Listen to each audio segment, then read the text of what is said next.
Hello YouTube and welcome back. Today I want to talk about X Factor abilities in NHL 24. I think at this point we already know what is working and what is not. When we are building our team, are we actually focusing on abilities? Are we choosing the players with the best abilities, or we are just choosing the players we really like? Before we jump into the video, if you're watching this video, make sure you smash that like button and subscribe. It gets me closer to the YouTube partner and also helps the algorithm so more people will see the video. Before we talk about the abilities I personally activate in my team, let's be clear. The X Factor abilities are subjective. What works for me may not work for you, and what works for you may not work for me. It's all about how you play the game. For people who prefer hitting, probably the truculence will be the must-have. For people who barely hit like me, we would probably not use our ability points on truculence, but maybe I will use them on wheels, because I really enjoy speed and creating the moments. So find the way you like to play the game and what abilities work for you. I don't think there is any meta except maybe one or two, which I would just suggest you all activate because pretty much everyone plays the game the same. We do have a lot of X Factor abilities. There is plenty for defensemen, plenty for goaltenders, and plenty for your forwards. For example, Big Tipper last year was very efficient. This year, you don't really need to activate and use your ability points on a Big Tipper because as far as you put someone in front of the net, you pretty much are confident that you will score a redirected goal. Born Leader, in the other hand, is very efficient this year because now you are actually getting that energy from the hits. Let's say if you activate Born Leader, and I have it activated on Claude Giroux, it costs you 6 ability points, provides a large energy boost for all skaters on the team after this player scores a goal, or a small energy boost for a big hits and blocked shots. This year, hitting is so easy. So basically, if you just skate around with this player and do, I don't know, let's say reverse hits, big hits, any hits, it gives that energy back. Considering how energy is important this year, this is in my opinion the best X Factor ability you can use for a forward, because also it will be efficient all year long. Another X Factor ability I would probably suggest you guys activate is Quick Draw. Quick Draw is very important because of the face-offs. If you are in a penalty kill, if you need to win that crucial face-off in your zone, Quick Draw will give you that advantage. Advanced quickness on face-off draws and increased efficiency on tie-up wins. Great for defensive zone draws. Again, this is probably more noticeable when you're on a penalty kill, or where let's say you have an icing and you really need to win that face-off. Also, it costs only 6 ability points, so it's not really something you couldn't afford. Probably one of the most OP abilities last year was Close Quarters.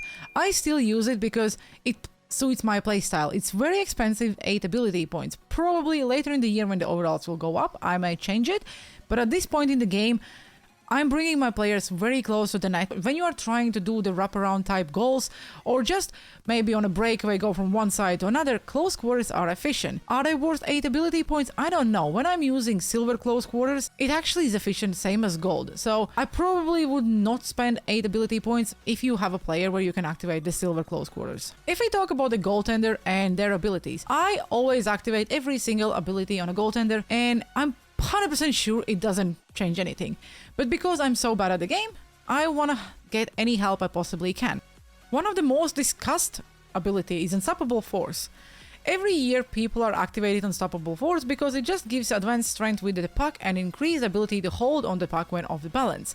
So basically, if you're skating with a puck and someone is giving you a hit, it will help you not to lose the puck straight away.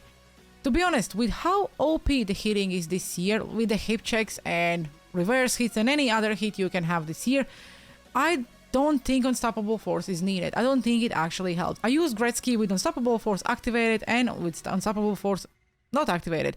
And to be fair, I didn't really notice any difference. He's losing the puck same as it was activated. So I decided I will use my ability points on something else. I know there is a lot of people in the community who still think that Unstoppable Force is OP and you must activate it on the smaller players. Instead of that, I will use Elite Edges on Gretzky because he's playing on a wing for me and I want him to create those moments, I don't know, let's say even for the cross-crease goals. Same about the truculence. I will not use my ability points on truculence this year because the hitting is OP, and I just found that if you have a big player already, you don't really need truculence. If you're using smaller players, I don't know, let's say like Hirikoski, truculence will give her that boost and will make the hitting more fun. But if you are using bigger players with the truculence, I don't really see a point to activate it. One of the best abilities for defensemen in my opinion is Seeing Eye. I score more goals with Seeing Eye activated from the point. Again, you do D to D and then you score. Someone is screening the goalkeeper, his reaction is slower and more goals are going in. They are not one-timers, they are pretty much wrist shots, but anyway, it does increase the scoring rate for my defensemen. Another zone ability I noticed this year is more efficient than previous years is Make It Snappy. Again, probably because the wrist shots are going in more than it was before, and for example, I use X-Factor Panarin early in the game, and once I activated Make It Snappy, he was probably one of my best goal scorers in the team. Again, it depends how you play the game. It doesn't cost you a lot, only 4 ability points. If you have players with Make It Snappy in your team as a zone ability, I would suggest you activate it and try it out. As already mentioned before, 1T, 6 ability points. Maybe for a defenseman I would activate it, but not for a forward.